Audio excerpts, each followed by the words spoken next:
さあ、今回もゆっくり野球解説、やっていくよ。今回も、12球団の歴史解説なんだよな。あと、この動画を編集中に、YouTube のチャンネル登録者数が、50人を突破したんだよ。いやまあ、突破したんだよって言われてもな。何その顔、まだまだ少ないけど50人突破したってのも、めでたいことだと思うんだけど。いや、人数のこと言ってんじゃねえんだよ。ここのチャンネル、解説したのいつだったか覚えてるか？確か2014年だったかな。いや5年も経過してこの状態は遅すぎるだろ。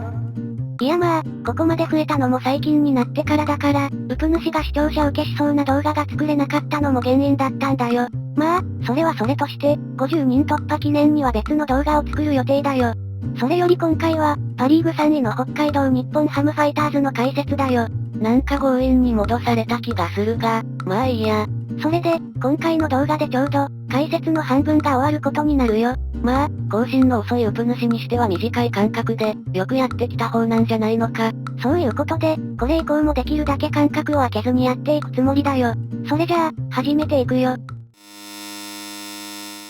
それは、1945年まで遡る。1945年11月6日、戦時中の1943年に解散した東京セネタースの中心人物だった、横沢三郎がセネタース再興を目指し、新規にセネタースを設立。再発足した日本野球連盟に加盟。1946年度のリーグ戦にゴールドスターとともに、新球団として参加した。チームは大下博史、飯島茂や、白木義和郎など即戦力選手を集めたが、横沢個人で立ち上げた球団だったため財政的に厳しく、ユニフォームは戦前の阪急軍のお下がりという状態だった。1947年の1月7日、球団名を東急フライヤーズとした。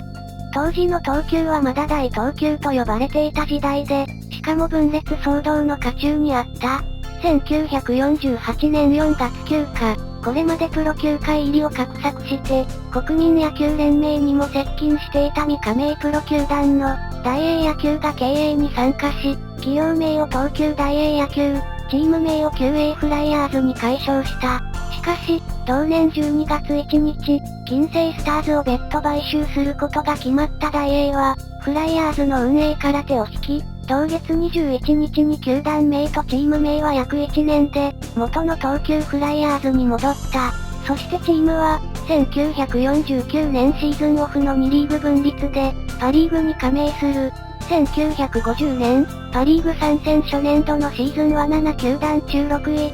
そしてその後しばらくは B クラスに低迷する。1952年、大下との契約が難航。結局契約はこじれ、大下はシーズン途中に西鉄ライオンズに移籍する。そして入れ替わりで、西鉄から移籍した深見康弘が本塁打王となる。1954年1月1日、東急は東映に球団運営を委託し同年2月1日、東映は子会社の東映工業株式会社に球団を移管し、チーム名を東映フライヤーズに変更する。1959年、後に3000本安打を達成する安打製造機、張本勲が入団し新人王に輝く。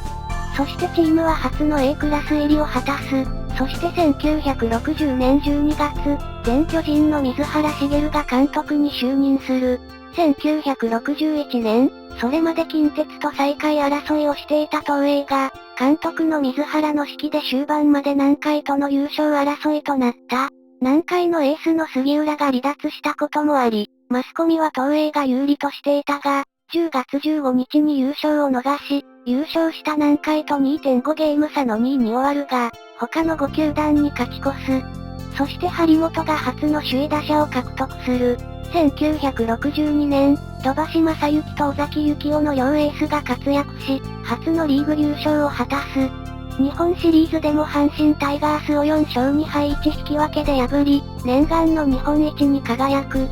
そしてこれが、東映時代の唯一の優勝となった。このシリーズの最優秀選手は土橋正幸と、種重正幸の2名が選出されているが、MVP が2名選出されたのは日本シリーズ史上唯一である。そして張本が球団史上初の MVP、尾崎が新人王を受賞した。1960年代後半に入り、張本のほか、大杉勝夫、ペク・インチョン、ブス島正一、大下剛ら強打者を擁した。しかし、チームは A クラスこそ入るものの優勝からは遠ざかっていた。そして、元巨人の名監督ということで年俸の高かった水原は、1967年に監督を解任された。1968年、新たに大下が監督に就任。大川オーナーは門限なし、罰金なし、サインなしという球史に残る民主主義を打ち出す。しかし、大下はシーズン途中で休養、そして球団史上初の最下位に終わる。1970年、この年、黒い霧事件が発生する。この影響でエースの森保俊明が永久追放を受け、映画産業の社用なども響いて人気が低迷していく。そして張本が日本プロ野球記録となる打率3割8分3厘を記録し、4年連続の首位打者、大杉が最多本塁打、最多打点の2冠を獲得するも、エースを失った影響は大きく、チームは5位に沈む。1971年、名物オーナーだった大川が急逝し、大川の長男が球団オーナーに就任。球団所有権を有する東急社長の後藤と共に、年間3億円の赤字が出ていて不採算だった球団を手放すこととなる。当初売却先としては、電機メーカーのパイオニアが候補となっていたが、翌年10月21日にパイオニア側が買収を断念する。1973年、買収した日卓ホームがわずか1年で球団経営を放棄し、同年11月19日に日本ハムへ売却される。球団社長に三原治、監督に中西太が就任する。1974年、全校期ともに最下位、総合で最下位に終わる。張本が7度目の首位打者を獲得する。三原は東映時代の主力一掃を狙い、大規模なトレードに着手した。同年オフ、大杉がヤクルト、パクが太平洋クラブ、大下剛が広島東洋カープにそれぞれ移籍した。1975年、全校期ともに4位ながら、2年連続の総合最下位に終わった。高橋直樹が17勝、大杉との交換で入団した小田義人が首位打者を争うも、太平洋に移籍したパクにわずかに及ばず。同年オフ、張本が高橋一三、富田勝との交換で巨人に移籍する。この年、中西は解任され、大沢啓二が監督に就任する。1978年、この年、ボビー・ミッチェルが本塁打王、南海から移籍の柏原純一も活躍し、チーム成績は総合3位で、ファイターズになってから初の A クラス入りとなる。1979年、この年高橋直樹が20勝を挙げ、島田誠が1回3盗塁をはじめ55盗塁を記録するも、結果は2年連続の総合3位となる。1981年、この年、前期は4位に終わるも後期は優勝する。そしてプレイオフで前期優勝のロッテと対戦。前評判では圧倒的にロッテが有利と言われたが、3勝1敗1分けで破り、東映時代から数えて19年ぶり通算2度目のリーグ優勝を果たす。日本シリーズは、同じ本拠地を使用する巨人との対戦となったため、全試合が同一球場で行われた。試合は井上博明が活躍するも、クルーズの故障離脱が響き2勝4敗で敗退となった。1982年、この年は後期に優勝するものの、プレイオフで前期優勝の西武に1勝3敗で敗れ、総合2位に終わる。20勝で最多勝を獲得した工藤幹夫がシーズン途中に骨折し、復帰は絶望と見られていたがプレイオフ第1、3戦に先発し、一世一代の大芝居として話題を呼ぶ。1984年、この年、上村義信が監督に就任するも最下位に低迷し、6月27日に解任される。終盤は大沢が代行を務めるも、10年ぶりの最下位に終わった。オフには中日ドラゴンズから三沢淳を獲得する。1986年、この年、首位西武と 13.5 ゲーム差で2年連続の5位。新外国人のトニー・ブリュワが3割2分1厘の打率を上げる。1987年、新人の西崎幸宏が15勝を挙げる活躍を見せ、チーム成績は3年ぶりの A クラスとなる3位。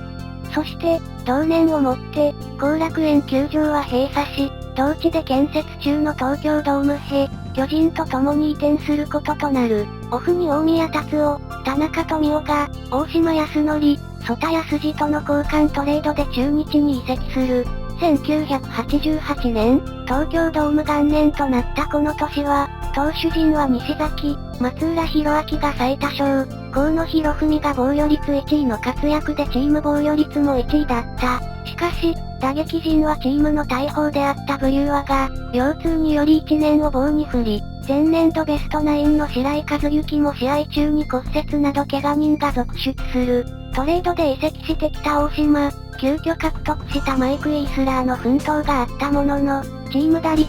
得点数、盗塁数がリーグ最下位という頻打で、2年連続3位となるも、62勝65敗3分けと負け越す。1990年、この年は、柴田康光が4月25日の対西武戦で、ノーヒットノーランを達成し、新外国人のマット・ウィンタースや、ドラフト1位の酒井幸次郎と、ベテラン若菜とのバッテリーが活躍する。しかしチームは首位の西武と 16.5 ゲーム差の4位に終わった。1991年、この年は、白井が最高出塁率、武田和弘が最優秀救援投手を獲得する。チームは前半戦貯金2で折り返し、7月まで勝率5割を維持したものの、8月に5勝16敗に分けと大失速、頻打戦で4位に終わる。1993年、この年は、投手陣では西崎が復活し、防御率リーグ2位の 2.20 を上げたほか、武田、前年リリーフエースだった白井が先発で活躍、金石が怪我の影響もありリリーフへ転向する。打撃陣では去年開幕戦だけしか出られなかった田中幸雄、それまで主に守備固めだったが、レギュラーに抜擢された広瀬哲郎、ウィンタース、新外国人リックシューなどが活躍する。首位西武にわずかの差で及ばずリーグ優勝を逃し、西武と1ゲーム差の2位でシーズンを終えた。そしてこの年、金石と田村藤夫が最優秀バッテリー賞を受賞している。1995年、この年、若手の岩本勉、今関勝、島崎武史、田口正則、上田義則、井出達也らを積極的に起用するがチームは4位に終わる。西崎が西武相手にノーヒットノーランを達成、2年目のキップグロスが最多勝を獲得した。そしてオフに武田、松田真二と、大英の下柳剛、安田秀幸のトレード。田村がロッテに、白井がオリックスにそれぞれ金銭トレードされ、そして河野が FA で巨人へ移籍した。1997年、前年オフに、巨人を自由契約になった落合博満をヤクルトとの競合の末獲得。前年合計48勝を挙げた西崎、今関、岩本、柴草、金井は、島崎が軒並み怪我や不調で合計20勝に終わった。打撃陣は、新外国人のナイジェル・ウィルソンが本塁打王を獲得。上田が落合の指導のもと、初の規定打席到達、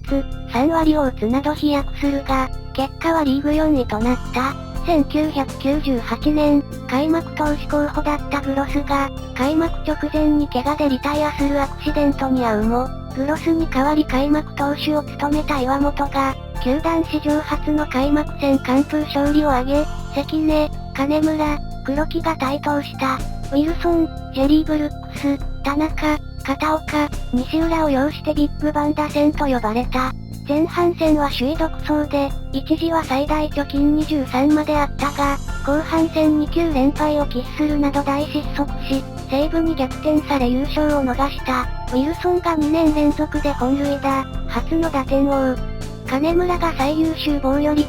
片岡が最高出塁率を獲得、そして落合が現役を引退した。1999年、前年まで主に代打の切り札だった小笠原道弘が、星から一塁手に転向、史上最強の2番打者として大活躍する。また、岩本が稲尾和久に並ぶ2年連続開幕戦完封勝利。しかし、4月の月間 MVP を獲得した金村が、4月末に怪我でシーズンの大半をリタイア。石本勉や途中加入したシャーマン・オバンドウの奮闘があったものの、前年ブレイクした西浦の不調。岩本、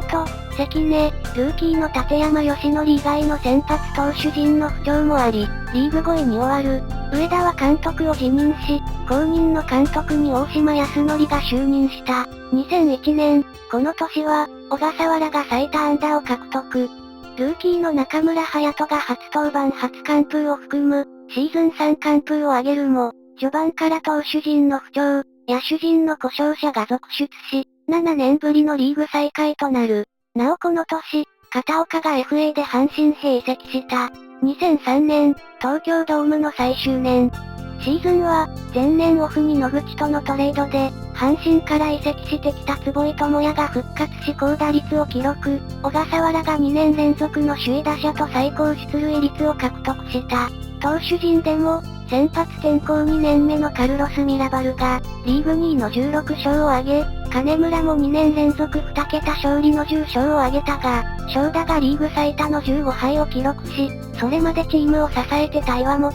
関根が怪我や不振もあり、チームは2年連続の5位に終わった。そして、同年オフに新庄剛志を獲得した。2004年、同年からパリーグに導入されたプレーオフ出場を、千葉ロッテとシーズン終盤まで争い、9月24日にプレーオフ進出を決めた。プレーオフ第1ステージでは、2位の西武に1勝2敗で敗退した。フェルナンド・セギノールが44本塁打で本塁打王。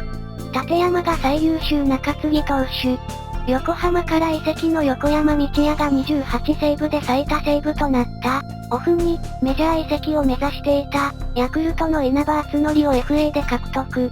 球団初の FA 選手獲得となる。また、ドラフト会議では、1位指名した東北高校の、ダルビッシュ有の交渉権を獲得した。2006年、4月18日に新庄が同年限りでの引退を発表。セパ交流戦の最終戦となる、6月20日の対ヤクルト戦から、7月7日の対西武戦まで、45年ぶりの球団最多タイとなる11連勝を記録する。西武、ソフトバンクと首位を争い、9月27日の最終戦で、レギュラーシーズン1位通過を確定した。そして、プレーオフ第2ステージを2連勝で制し25年ぶり、北海道移転後初のリーグ優勝を決める。中日との日本シリーズを4勝1敗で制し、東映時代の1962年以来44年ぶり、日本ハムとしては初の日本一となる。また11月12日、アジアシリーズでも優勝を飾り、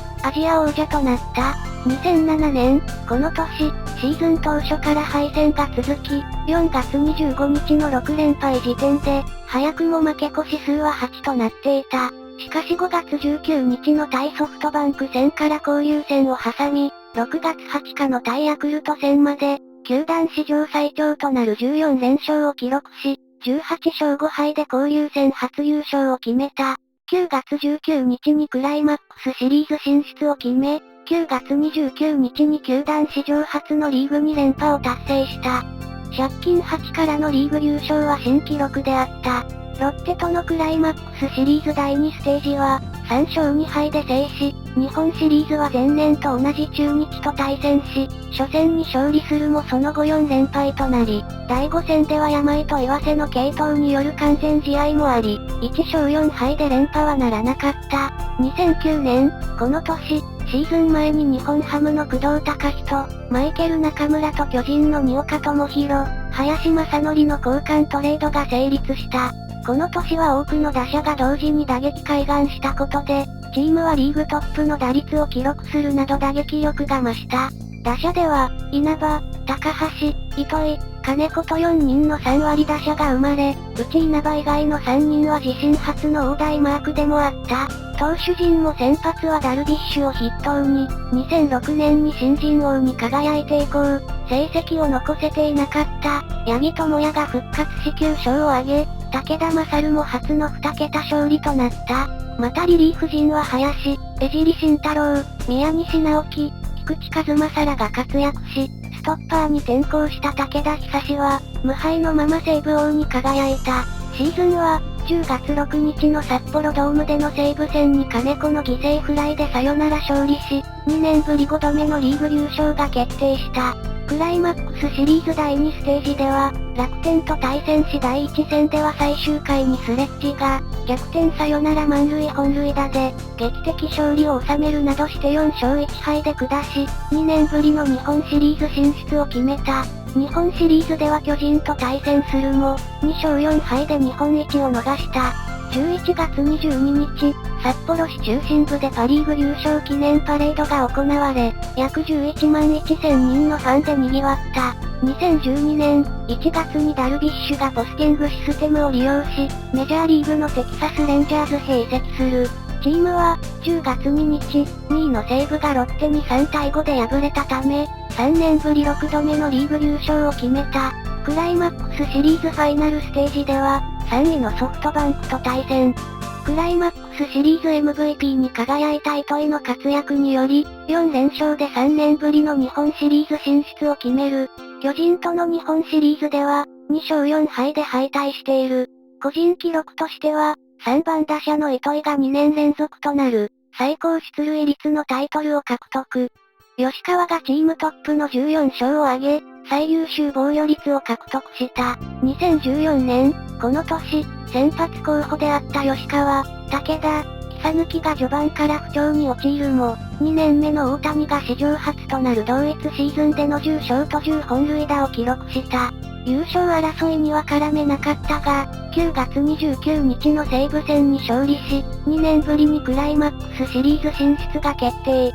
シーズンを3位で終える。オリックスとの CS ファーストステージでは、2勝1敗で勝利し、2年ぶりにファイナルステージ進出を決めた。ソフトバンクと対戦したファイナルステージでは、第5戦に勝利して3勝3敗のタイに持ち込んだが、3勝4敗で CS 敗退となった。中田が自身初タイトルとなる打点王、西川遥輝が日本人選手では球団初の盗塁王を獲得した。2016年、この年は、序盤はソフトバンクの独走を許し、一時は 11.5 ゲーム差まで開いていたが、球団新記録の15連勝などを記録し、ソフトバンクとの差を徐々に縮め、8月末には首位に立つ。終盤にはソフトバンクとの一騎打ちを繰り広げ、マジック1として迎えた9月28日の対西武戦に、ブランドン・レアードのソロ本塁打の1点を、先発の大谷が1安打、15奪三振の完封で守りきり1対0で勝利し、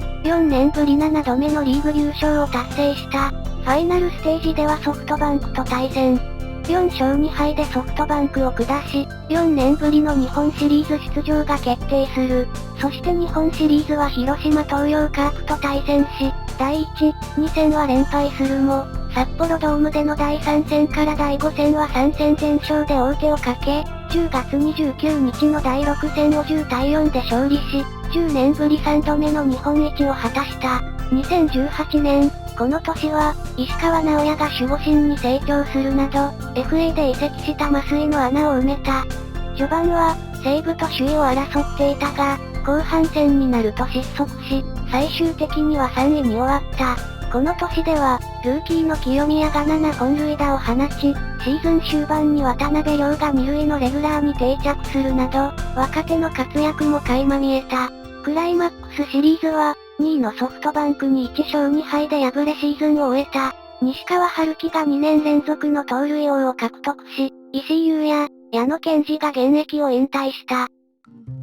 とまあ、今回はこんな感じかな。また随分と時間が短くなったな。まあ、文章を厳選していったら自然とそうなっただけだから、今後もそうなるとは限らないけどね。それより、ウプ主が編集サボってた間に順位が確定しているんだが。まあさすがに4連覇は難しかったね。それに極端なシーズンになっただろうし、もっと日本ハムのような、思い切った野球ができれば面白いとは思うんだけど、2016年の日本シリーズでも、短期決戦に合わせた日本ハムの野球と、レギュラーシーズンと同じような戦い方をしたカープの野球が勝敗を分けた結果になったし、まあ、2019年の最終戦もそんな感じだったな。というわけで、次回の動画から2019年の順位を反映させておくよ。まあ、今回のように感覚が空くかもしれないから、いつになるかはわからないけどな。それじゃあ、今回はここまでにしておくよ。次回は、2018年セリーグ4位の横浜 DeNA ベイスターズだよ。それでは、ご視聴、ありがとうございました。